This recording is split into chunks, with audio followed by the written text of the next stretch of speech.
Hey, this is Tom Webster, and this is Sounds Profitable for Tuesday, May 2nd, 2023, a key to global podcast growth. A recent research report from Japan highlights how podcasting can grow when it germinates from a very different seed. I'm going to break down that data and how it applies to podcasting everywhere. But first, available now from Sounds Profitable and Signal Hill Insights, The Medium Moves the Message, a comparative study of the effects of advertising across AM/FM radio, television, and podcasting. You can download the free deck from soundsprofitable.com/research. Download all you want. We'll make more.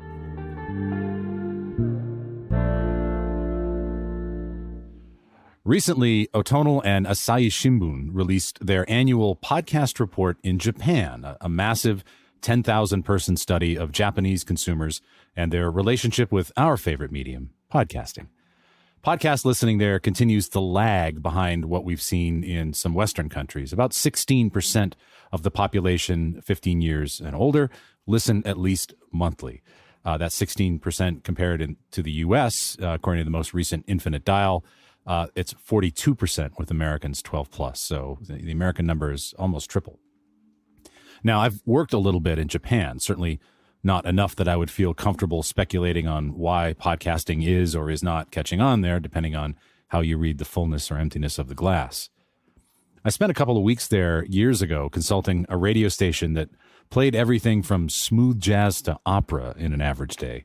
And my brief time there was as much like visiting another planet as anything I've ever done. So much so that you're not going to hear any hot takes from me about the future of podcasting in Japan. I don't know. What this report does give us, though, is a glimpse into what listening looks like in a country where podcasting's introduction to the masses was very different from how the medium grew here in the U.S.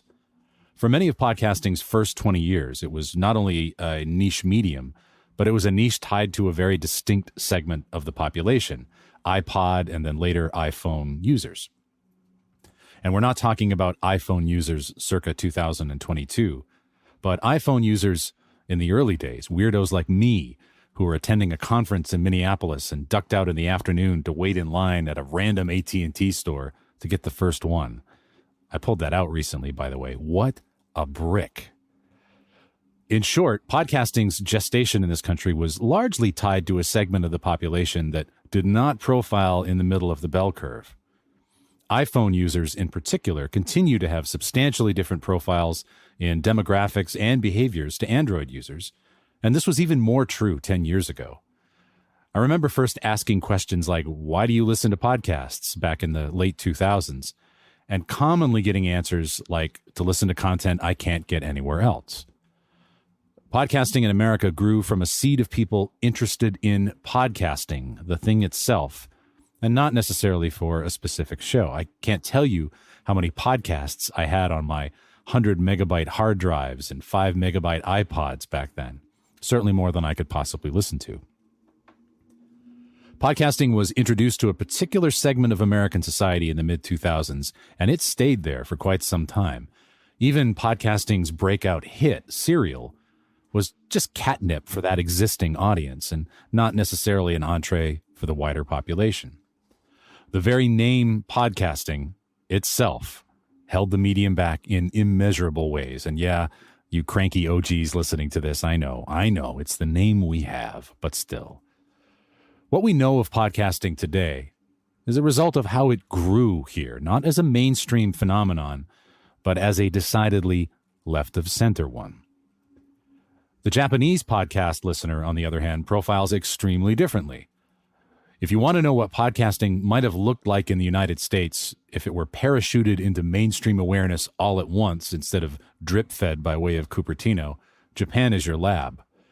That's not to say that podcasting didn't also start in Japan through the conduit of Apple, but it certainly didn't get very big in Japan that way. Today, according to the Otonal Asahi Shimbun report, nearly half of podcast listeners just started listening in the past year. That's nearly half of that 16%. And less than 20% have been listening for more than 4 years. And unlike the early days of podcasting in the U.S., where listening was concentrated 30 to 44, podcast listening in Japan is young. 28% of monthly listeners are 15 to 29, and 57% are under 40. Listening in the U.S. didn't start getting appreciably younger until Spotify made its mark in the medium, and a whole cohort of 13 to 29s were exposed to podcasts in ways that they had never been before. In Japan, Spotify is even more important to podcasting, with 42% of 15 plus using the service to listen to podcasts compared to 22% who use Apple. Just as in the US, there's a tremendous opportunity for podcasting with the older audience, but the path there may be even less clear given Spotify's demographics. So what does podcasting look like in a country where, to a large degree, it was introduced to the mainstream public and not to a narrow segment? Well, simple. It's defined by how people use podcasts and not by fans of podcasting itself. Exhibit A. The top genre for podcasts in Japan is news, while what they call incident/crime is way down there at number 17. And here in America, of course, we love our incident/crime. Learning English is the number 6 genre, and business is number 4. All of these differences from the U.S. rankings speak to a much more utilitarian use for podcasts. Not, I need a new podcast to listen to, but I need to learn English, or I need to catch the headlines, etc. It's a means to an end and not the end itself.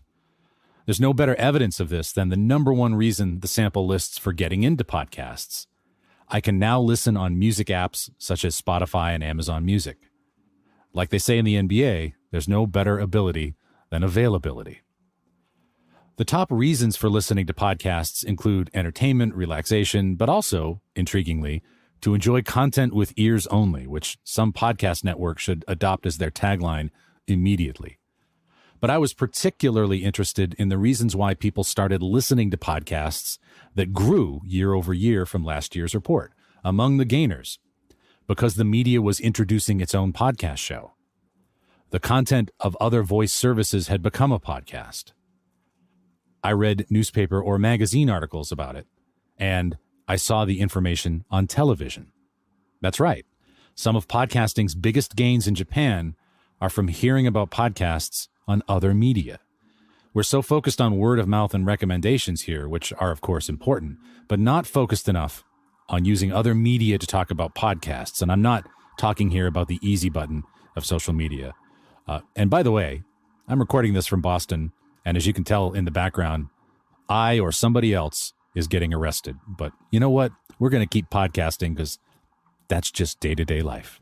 I think it's instructive to look at how podcasting has grown organically in Japan and consider how we could use those lessons here in the U.S. or wherever you're listening to this in English.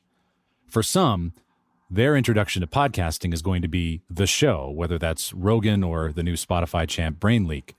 But for millions more, it could be a very utilitarian introduction, simply a more convenient way to get the content they already like, or as a companion to some other content, podcasting for what it does and not for something more intrinsic.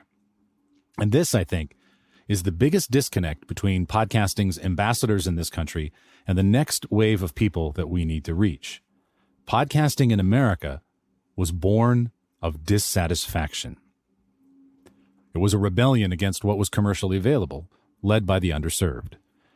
As it has spread to countries like Japan, it's being introduced to a population that's currently satisfied by their content offerings, and this requires a different strategy, one that emphasizes the utility and convenience of podcasting, and not, exclusively at least, its uniqueness. And that kind of thinking might be the key to unlock new audiences here in the U.S.